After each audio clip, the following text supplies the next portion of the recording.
Welcome, I am Tony Restrepo, and on this Holy Nation episode, we have our very own Holy Health and Fitness relationship expert, Christy Jones, sharing with us how to nourish our relationships. If your relationship needs to be strengthened, then watch this.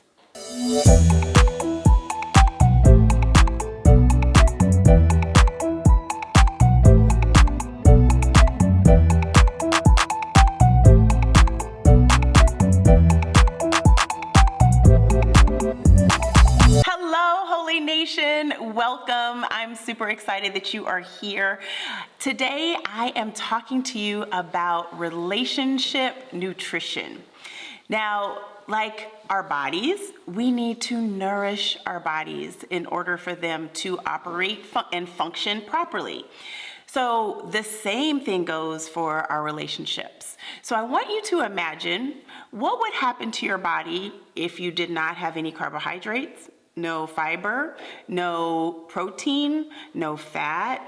Well, you would probably start feeling a little weak. You may start losing your hair. You may, your muscles will be weak. And so it's the same thing for your relationships.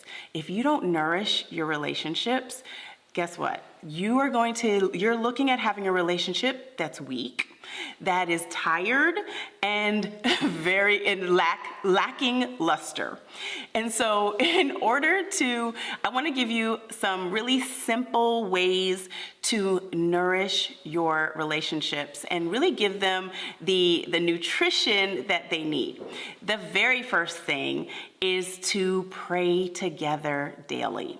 I cannot begin to tell you how important this is in your relationships for you to find a time. And it doesn't take a whole bunch of time, but it is important to make it a priority and for where you are able to pray and literally come into agreement. And what I love to do that I've tried before, that I've done before, that I've even shared with people, it's a 6-minute prayer.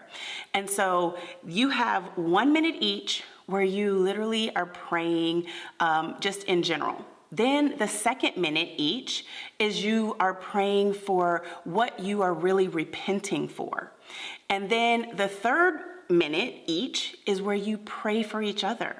And so what I love about this process is that you really know what's on your partner's heart. So your spouse's heart. So if they're repenting for yelling at their child, or they're repenting for getting angry at work, or they're repenting for not doing something but they've never shared this with you, now you know how to pray for them. And it's a really great way, especially for people who are new to praying or new to praying together and don't want to feel so intimidated or don't want to feel like, oh, well, I can't pray like the pastors pray. Then this is an easy way to really introduce yourself and your spouse into praying together daily. It's just a matter of making God first and making him a priority. And doing it together really brings you closer. It's an amazing gift to your relationship. The second one is making each other a priority. Now, not only first, right, make God a priority, and then you make each other a priority. Number 2, one of the really easy things to do with this is for my married couples, when your spouse comes home, stop, drop, and greet them at the door. This is something or her, right? Stop, drop, and greet them at the door. What this means is that, you know what, you are more of a priority than anything else that I'm doing. So if they're on the phone, if they're cooking or whatever it is, it literally takes less than 60 seconds for you to say, hold on 1 second if you're on the phone, or I'll call you right back, go to the front door, hey babe, how was your day? And greet them.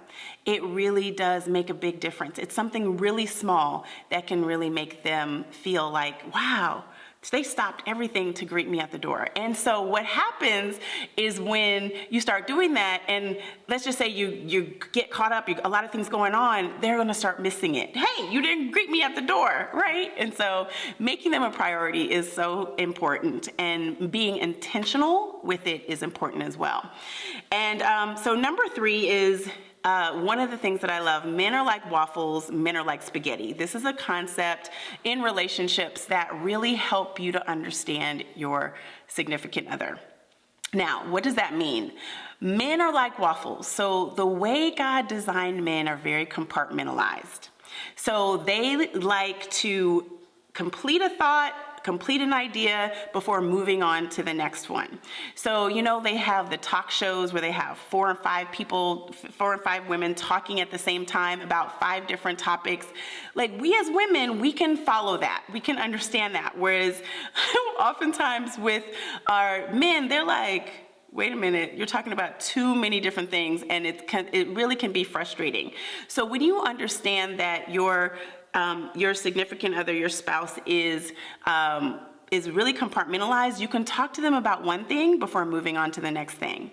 Now, conversely, women are like spaghetti, where we like everything to touch.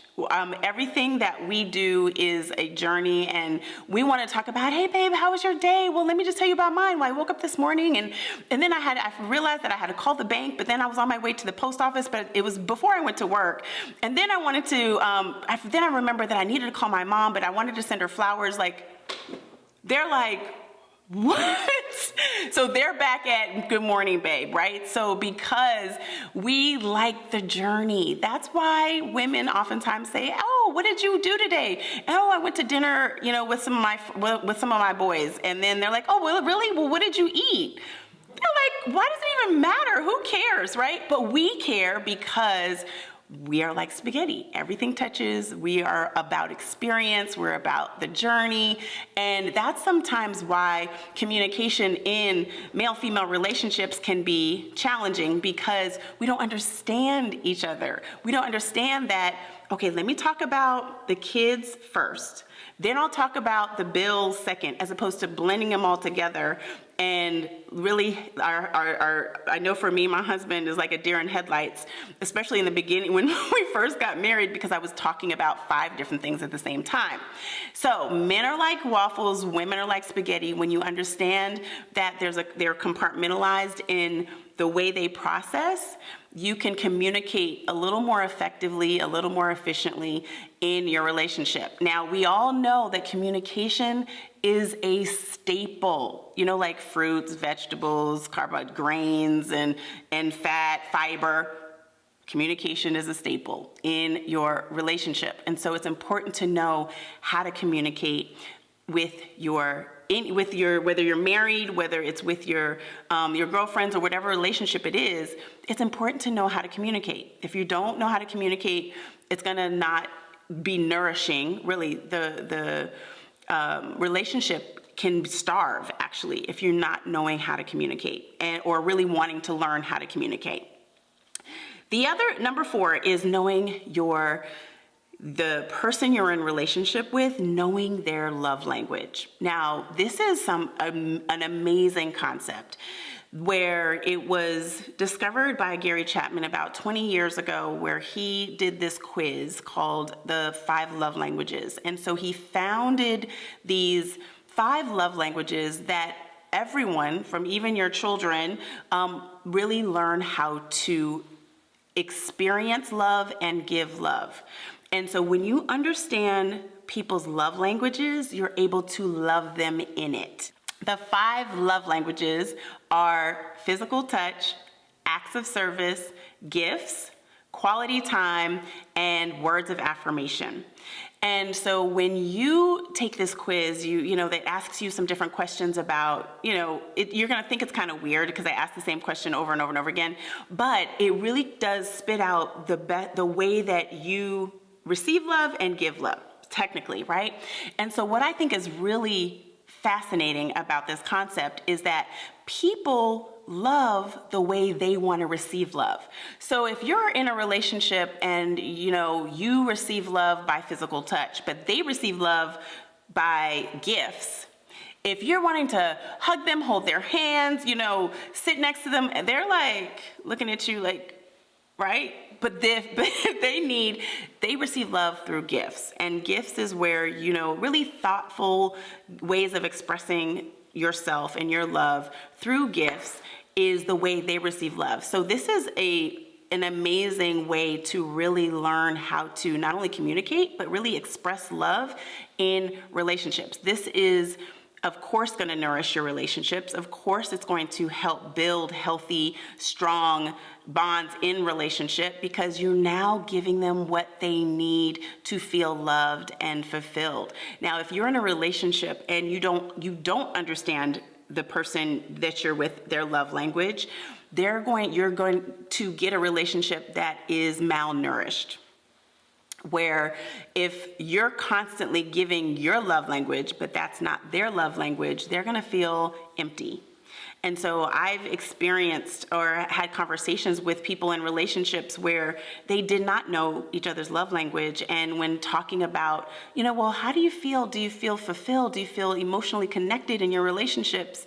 They're like, no. They say no because they don't know how to love each other in the way that they receive love. So this is a really important piece in really learning how to nourish and make your relationship thrive, is knowing the other person's love language in addition to yourself.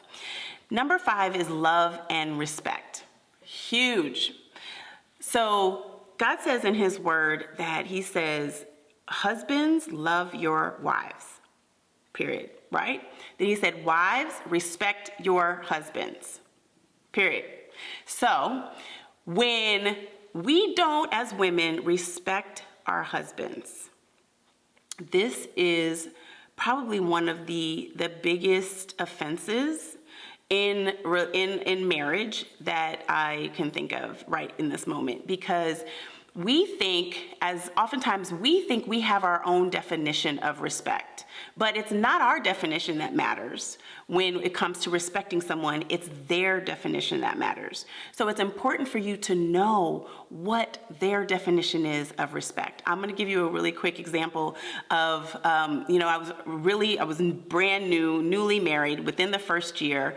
I remember going to visit my dad, and we were out there, and my dad had this really weird combination on his door. And, I came into the car first, and then my husband was at the door a little bit longer than I thought he needed to be. And so he came into the car, and I was like, oh, did you figure out the lock? He was like, yeah, I figured it out. Well, I proceeded to get out of the car and go check the lock.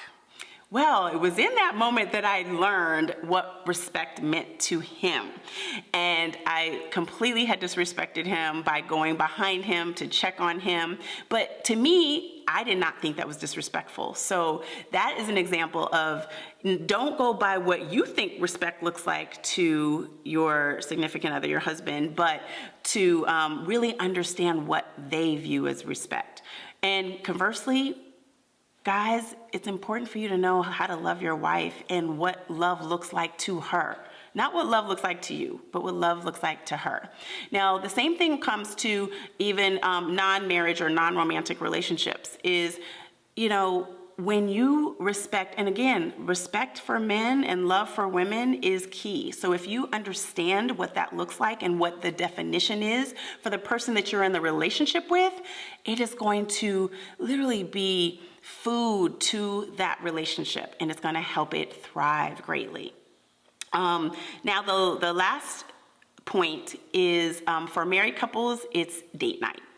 Date night is the name of the game. Quality time is so important.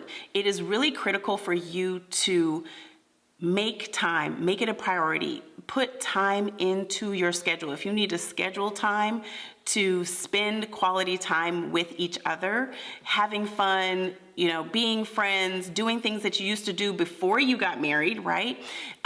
Remind yourself to do those things. Those are really important and critical. Now, for those of you who are not married, it's still important to have quality time with those relationships that are important to you, that you value, whether it is time on the phone, whether it's through going on spa days or to the movie or reading a book together. It doesn't matter. The quality time piece is important, because in today's world, we have so many distractions. We have so much going on.